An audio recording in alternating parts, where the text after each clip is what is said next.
I was born in Mineola Hospital in like central Nassau County, Long Island. Grew up in a small house in that town, a middle-class Italian-American, blue-collar community.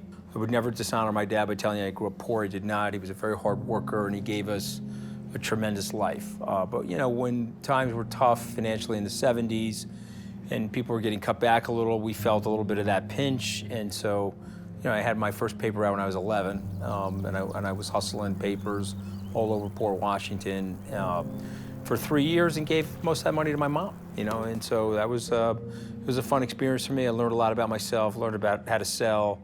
I don't think it's anything distinguishing, frankly, but the truth of the matter is I loved it. You know, I was overconfident. I had just gotten into Harvard Law School, feeling very smug about myself. I mean, just to give you a sense for the family I grew up in, when I called my mom and told her I was going to Harvard Law School, she was like, "You're going to Hartford Law School?" I said, no, Mom, not Hartford Law School, it's Harvard Law School. She's like, "Okay, where is it? It's in Hartford though, right?" I said, "No, Ma, it's not in Hartford."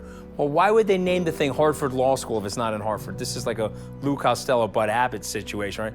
So, you know, that was like a big joke. It still is. You know, my mom's 82. We still joke about it. Yeah, I got my degree from Hartford Law School, Ma. But, I mean, my parents just didn't know. You know, they didn't have any books in the house, really, and they didn't go to college. And so, in a weird way, that made it easier for me. I have to be honest, because there was no expectation. Right? If I had gone to any law school, that would have been an accomplishment to my folks. So it's the spring of my senior year at Tufts.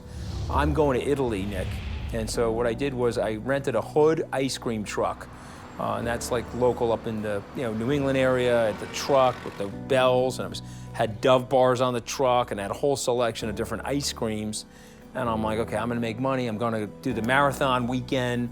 I went down to Wellesley, which was the midpoint of the marathon. I gave $200 to the Exxon station in Wellesley on their main street. All right, so I'm like sitting there. I got my thing plugged in so that the ice cream's not gonna melt. And I got there on Sunday. Sunday was a beautiful day, and I was selling ice cream out of that thing. I was feeling very smug.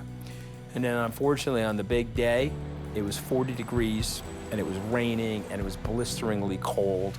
And I like telling people I didn't have any entrepreneurial hedge, okay? I had no coffee, I had no donuts or hot chocolate on the truck. All I had was like cold ice cream. And so I was in a total panic, okay? And I ended up losing about $2,300. So here I was, expecting to make $5,000 and take myself on a glorious trip through Europe.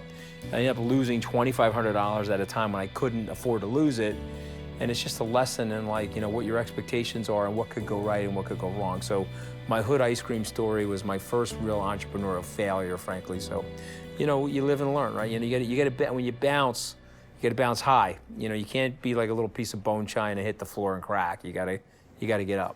Man, being an entrepreneur, if I knew how hard it was, I never would have done it, you know? And so, you know, you go from Goldman and you're in this little pod and they're taking care of your technology and they're taking care of your compliance and they're taking care of all this stuff for you.